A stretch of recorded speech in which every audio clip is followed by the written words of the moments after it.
Greetings, salutations. What's up, though? It's your boy OG Kenny. Another installment of the Retire from the Streets podcast. It's O_G_Kenny on all platforms, really. So what I want y'all to do is take a little trip with me real quick, right? So this particular story is going to go back to 1998, right?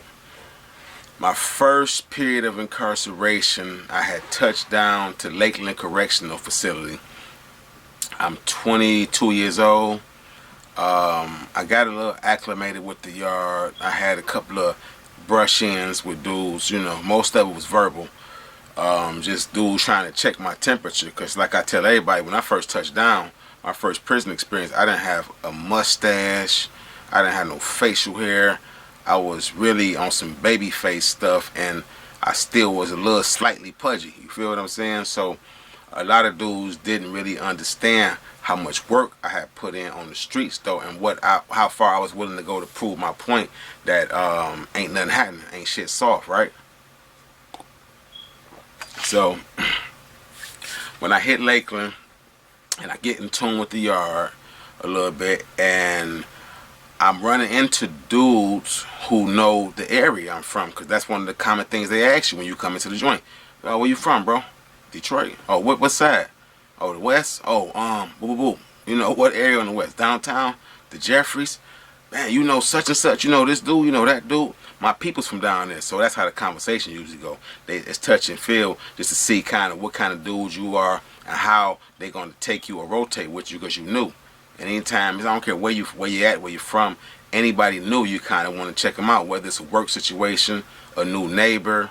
And in prison, that's like when the ride-in come in, everybody's standing around to see who they know, who they familiar with, or it could, and it's a lot of times it's either I'm trying to figure out if it's somebody I rock with, but sometimes is it somebody I don't rock with, because you got a lot of dudes that run into their ops from the street in those environments, right?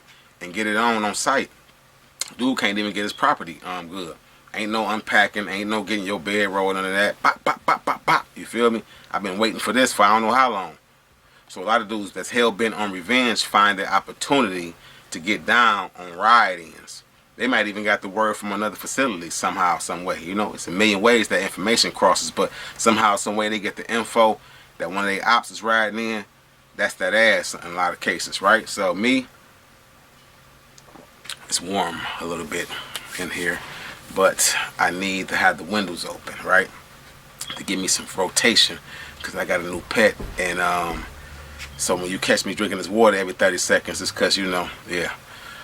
So anywho, I'm on the yard, and I'm seeing all these different groups of individuals. These dudes over here got the kufis. I didn't know what they was at the time. I used to call them beanies. Or like, you know, I really didn't know, because like when my old dude was rotating, he wore a fez.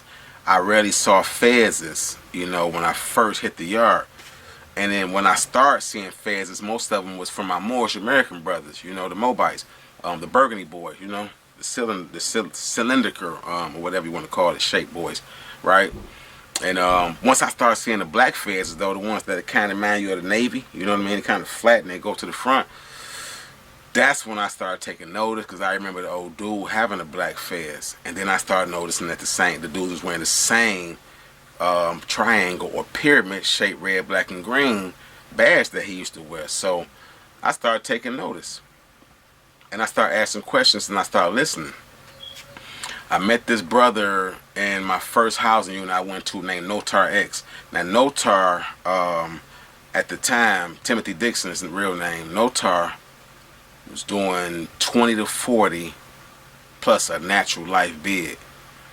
The brother was so eloquent, though, so intelligent, so sharp, and so protective of the young brothers and keeping them out of garbage, right? So I took notice of him, and I met this brother McKee, who I'm going to cover in another episode, right? I met this brother McKee at the same time, and McKee was synonymous with me getting through my first so many months in prison, because he had got that It's Dark and Hell is Hot that DMX had dropped. He's one of the first dudes that grabbed that, and he let me ride that boy, so it got me through some tough times. So when I would hear these two going you know, they mentally sparring, but it sounded like a debate if you didn't know better, right? But they mentally sparring with each other, steel sharpen steel, iron sharpen iron sharpen iron, right? So some of the conversations they were having were about metaphysics, were about atoms, right? About how atoms are sparked, how atoms do cell replication and whatnot, how the Human Genome Project, you know what I mean? This was a lot of stuff that was going over my head at the time. I didn't how the pyramids were constructed, not to mention what melanin was and the chemical composition of melanin. So these dudes was like super intelligent. Now I was never no slacker in the academic area, right? It's just that this was like next level for me. Now, when I started seeing no tar X more on the yard and around the unit, I had it cut in twin one day, and I'm like, bro, my father got one of those triangle and pyramid things you got. He's like, your father Sola? Because, you know, a Sola is a Melanic. So what I'm speaking of when I say that pyramid is, if you're a member of the Melanic Islamic Palace of the Rising Sun, or in short, a Melanic, when you're inducted into Melanicism or into the fold, you get a male net. A male net is a pyramid that is red, black, and green, and it has symbols in it that break down the different beliefs of the Melanic system. The pillars of faith are embedded in that that male net. So when I saw that and I told him that my father had one, he said, so your father must be a Sola, which is a brother amongst the Melanics. It's the same thing as saying a motif amongst the Moabites or a fruit amongst the Nation of Islam. You know, it's your brother, it's your comrade. So Sola actually translates to one Melanic peer. You know, that's just one of your brothers or, you know, your comrades that believe in the same thing that you believe in and practice Melanicism. But it also, if you're not, like, Melanic by nature just means one who has dark pigmentation of skin, hair, or eyes. So, come on, we have brothers who are Latino, right? We got brothers that come from Cuba and other areas of the world, Aboriginal brothers who believe in Melanicism, you know, Australians and whatnot. So when we're talking and he giving me the game about Melanicism, I'm like, oh, okay, yeah. So what's your father's name? He asked that. He started introducing me to other brothers based on that information, and I ran across some solid dudes who knew Pops, and they were still in good standing with him. So a lot of that translated into dudes getting back in touch with Pops, and later on, I got a story about how that kind of expanded things on the economic level, and then how it also collapsed right up under that financial pressure. In the meantime, though, while I'm at Lakeland and I'm studying Melanicism in the beginning, without even being a member, I ended up finding a lot of the beliefs very intriguing. The way the brothers moved on the yard was disciplined, it was militant, it was in sync.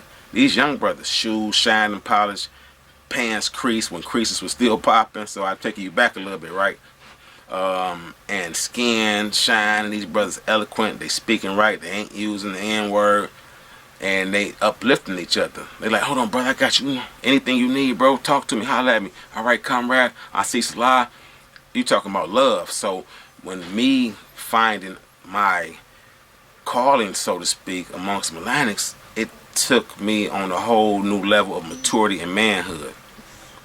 So it catapulted me from being an everyday regular dude to somebody who really, really was striving to be an upright and independent and fearless man.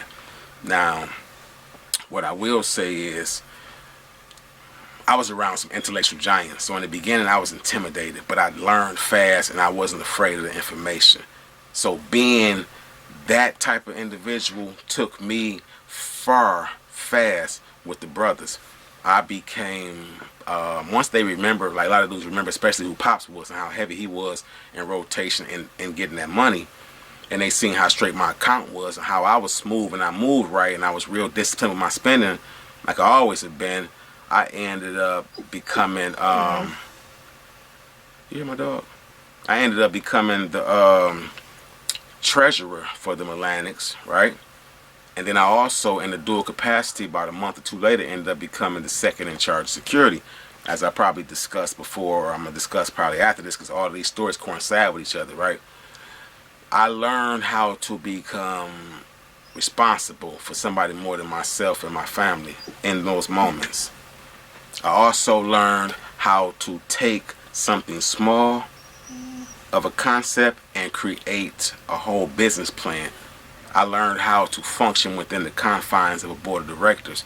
So that dignitary status that I acquired once I became a part of the board of directors, and I'm speaking about being that treasurer and being on the security board. I'm talking about that took me to a level of like, hey, you got somebody outside of yourself that's not a family member that love you and that you're developing love for. You know what I mean? I didn't even know how much some of these brothers cared about me until we got into situations where my life was potentially on the line, or their lives was potentially on the line, and I saw how much dedication they showed to me.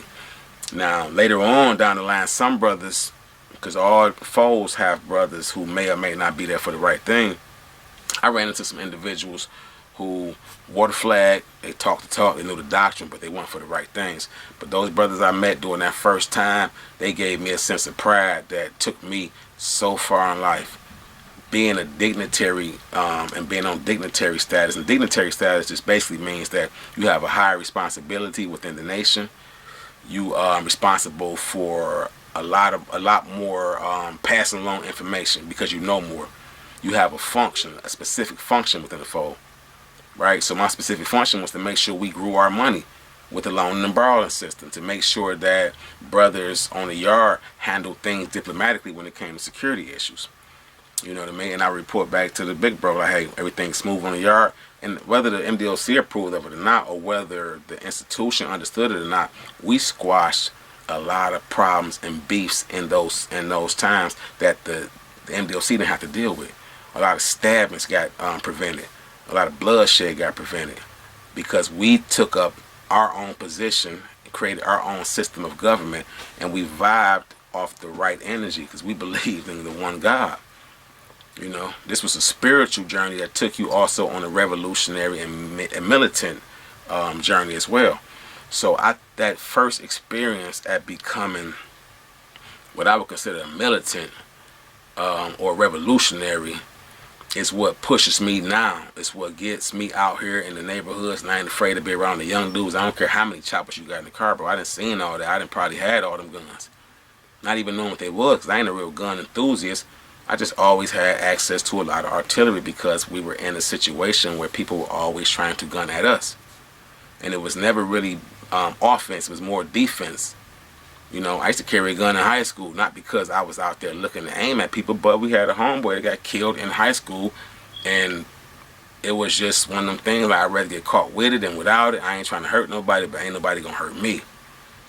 So when I got in those institutional settings and they told me how, hey, you don't got that gun in here, you got to stand up on your word. You got to stand up on what's right. You got to be, your word got to speak for you. Your reputation is everything, and it has to be stellar. So when I learned that, amongst them individuals, I learned that being a revolutionary don't necessarily mean you got to burn down nothing and tear nothing up. Now, not physically. You can burn down the ideal, right? You can recreate an ideal that'll take over the world. And I mean the world for real, for real. You think about how nobody likes Kanye West. Well, I can't say nobody likes Kanye West. A lot of people don't like Kanye West, right? He's highly scrutinized and misunderstood. I think it's a lot of genius in what the brother represents, though, because you got to think about some of the things that brother talks about. It's about being fearless in the face of people who want you to be full of fear. It's about being self-sufficient. It's about creating enough attention and energy around you to where you can revolutionize things, right? That's revolutionary at its purest. And at its highest height, that's performing at a level of revolutionary activity to where you can push a button and create change. So when I'm talking to you guys through this camera and through this lens, and I'm giving you these real life scenarios I've been through, there's always an antidote that I'm going to apply to real life. I learned so much reading revolutionary Che Guevara, Mao Zedong, Machiavelli the Prince. When I read Solitary Brother, when I read Blood in My Eye, it just gave me insight into how people really, really can be fearless in the face of certain death, and to take up the arms of saying, hey, I know that you people hate me, or I feel that you people hate me, but I'm going to practice boldly and put a badge on my chest in an institutional setting and let you know that I don't give a damn about none of that, and this is what I believe in. That to me was revolutionary. That to me taught me how to put my chest out and say, I can believe in what I want to believe, and I can say what I want to say without fear of death. And if death comes, then so what? Because guess what? I mean, I'm not going to say if death comes, it's going to come, but if death comes at the hand of somebody else and what I think prematurely, then it must have been my time. So that revolutionary was in me was born in prison, even though, well, it was cultivated in prison because it was already there.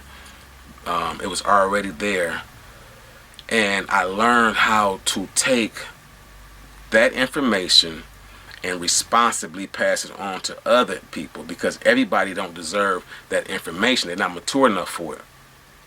You look at Jonathan Jackson, George Jackson's brother, in the books Blood in My Eye, when he was 17 years old, and just based on the writings of his brother, he took up arms and ran up in the courthouse to free his brother and some others that were on trial for prison murder. Now, I would have never wanted my brother to do nothing like that. I'm not judging George Jackson. I'm not judging his brother Jonathan Jackson. I think it was brave. I think it was balls hanging to the knees brave, right? But my thing is, I would never want my brother to put himself in harm's way for something that turned out bad, and, you know, it turned out horribly. Jonathan Jackson lost his life, and then I want to say, I don't want to go into the history of what happened to George Jackson after that. The point is, the responsibility of passing on that revolutionary information to young, impressionable people has to be stellar and has to be unimpeachable. Otherwise, you never know how they'll react and how they'll take that. You know, you never know. I appreciate you guys for tuning in to another installment of Retired from the Streets podcast. O_G_Kenny, OG Kenny. Salute, until next time.